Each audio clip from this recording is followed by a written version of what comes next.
Hey everyone, so we just had one of the most important reveals in all of One Piece. Shanks' evil brother is finally confirmed, which means that the long mocked theory, including myself, I used to make fun of this as well, the long mocked idea of there being an evil Shanks not only turned out to be true, it turned out that it was true twice. We in fact are living in a world where there are two evil Shankses. The dad and the brother are both alive, and they're both bad guys. This is a very exciting time to be a One Piece fan, because this late in the game, for us to still be having major antagonists introduced to us, and at the same time, they're not just coming out of nowhere, because Oda actually dropped this character over 200 chapters back at this point. So back during the Reverie, Oda was basically hinting that yes, there is an evil Shanks figure, which just goes to show that Oda's been thinking about this storyline for a long time. Now, what's interesting about this is that it confirms not just that Shanks has an evil brother, but that the plot of Elbaf seems like it's going to be once again related to the world government. So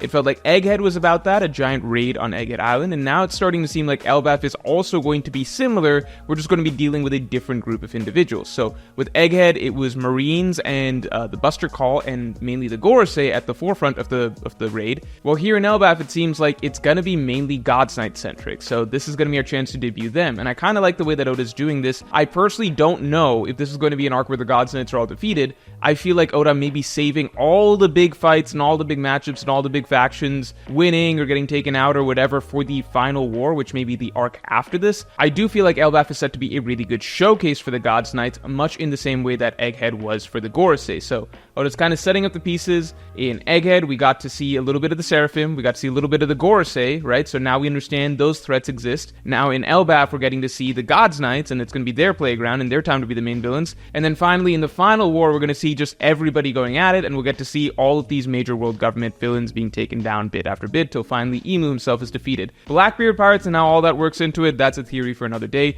I still think it's possible that they're the final villains of the story, but we will get into that later. That's not the focus of this video. But first, we have the most beautiful travel posters we've ever made for you all this January. This month, you can get a fantastic watercolor imagining of Fishman Island, as well as Sabaody Archipelago, Weatheria, and Elbaf Village from the Sun Realm. The posters are printed on matte paper, hand-cut by the artist himself, and you can get all four together for 50% off each poster. You can also still get the deluxe package if you want to appear on my streams, and in that case, you can choose any poster from 2024 as well. So if you want Fishman Island, Sabaody, Weatheria, and Elbaf Village for your walls, just hit the link in the description below. All posters from 2024 will also be available in the complete original set bundle. Now, looking at Shamrock, we do get some Shanks vibes, just kind of a more sinister Shanks. So I like the fact that this isn't, when I looked at Figarland Garling in his early appearance, he did seem to be, when he was young, he seemed to be a flashier character. I don't know if Shamrock is quite like that. I feel like Shamrock is a bit more calm, a bit more level-headed, but at the same time, he's just working on the side of evil. So I think it would be really cool if Shamrock really is a very similar persona to Shanks. As for design, it is distinctive enough. At the end of the day, Oda needed to make him look like Shanks' twin, so the only things you can really change, aside from the additional arm and the lack of the scar, is the hair, right? So he did a lot with the hair. He's got a distinct hairstyle. The hairstyle honestly fits with Elbaf, so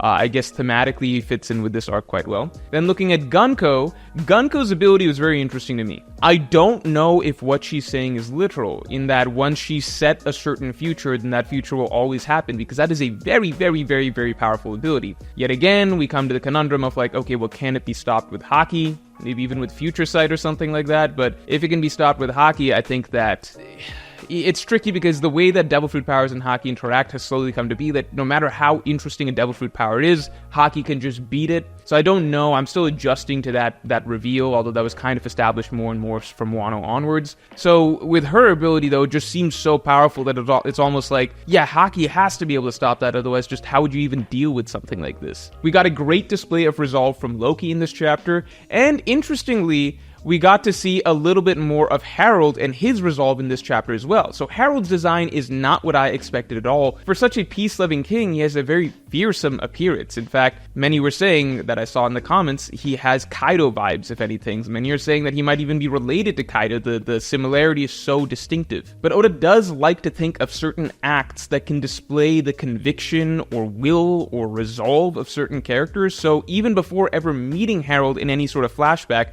for it to be established that Harold no longer has his horns because he was so committed to the idea of peace that he actually ripped his horns out is kind of insane. And Oda wanted to make it clear that this is something that is very, very admirable because Zoro himself commented on it, and we know that throughout One Piece, Zoro is kind of that dude that is very self-sacrificial in terms of pushing towards his convictions. Like, Mihawk was shocked by Zoro's conviction when Mihawk saw that Zoro wouldn't step back once a dagger was put through Zoro's heart. Zoro's the one who is fully ready to saw off his legs in Little Garden just in order to get a chance to fight Mr. 3 and make their escape. So for Zoro to be acknowledging King Harold's conviction, that is a huge stamp of approval by Oda that, yeah, this dude is the real deal. Now, whether or not he was actually a peace-loving king, that's something that still needs to be sorted out because his visual look does not give off that impression, but as we know in One Piece, you can't always judge a book by its cover. I think there is a huge amount of mystery that's been set up as to how that whole Loki and Harold confrontation went. We see so many dead bodies. We have differing views in terms of what Loki's reputation was and what Harold's reputation was versus the impression that the reader is actually being given around these two characters. So what is the truth of the matter? This is one of the most interesting little character mysteries that we've ever had in One Piece, at least significantly more interesting to me than the Egghead's whodunit storyline that was going on in the middle. I really, really do want to know the truth about Loki because I find him to be a really interesting character,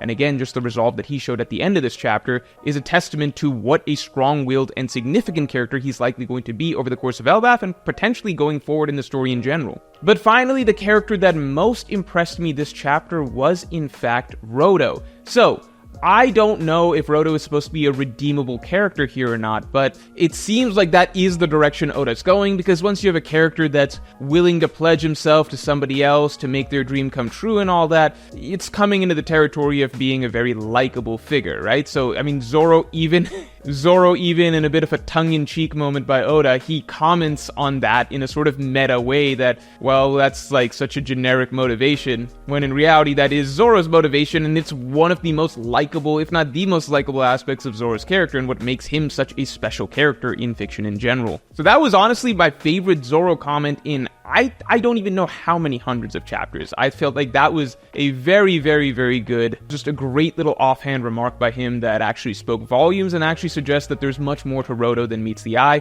At the same time, with the creepiness that Roto had towards the beginning of the arc, with the undressing of characters, particularly Nami, in my eyes, that's not really a redeemable thing, but, you know, with Japanese humor, sometimes that stuff is just gag stuff and not really meant to be taken seriously. So maybe if Oda says it's okay at the end of the day, then Oda's just gonna say it's okay at the end of the day. And finally, we have a message from the Voice of the People, my top tier of patrons. So Sunny Clip said, the truth behind what happened with Harold and Loki is still in the air because apparently there was only a single unreliable witness, notably with brain damage if that's how Oda wants to play the sword in the head. Also seems like Harold's sword is the one in Yarul's head from the photo. I can see a situation where we are being misled about the setup and perhaps climax of the fight.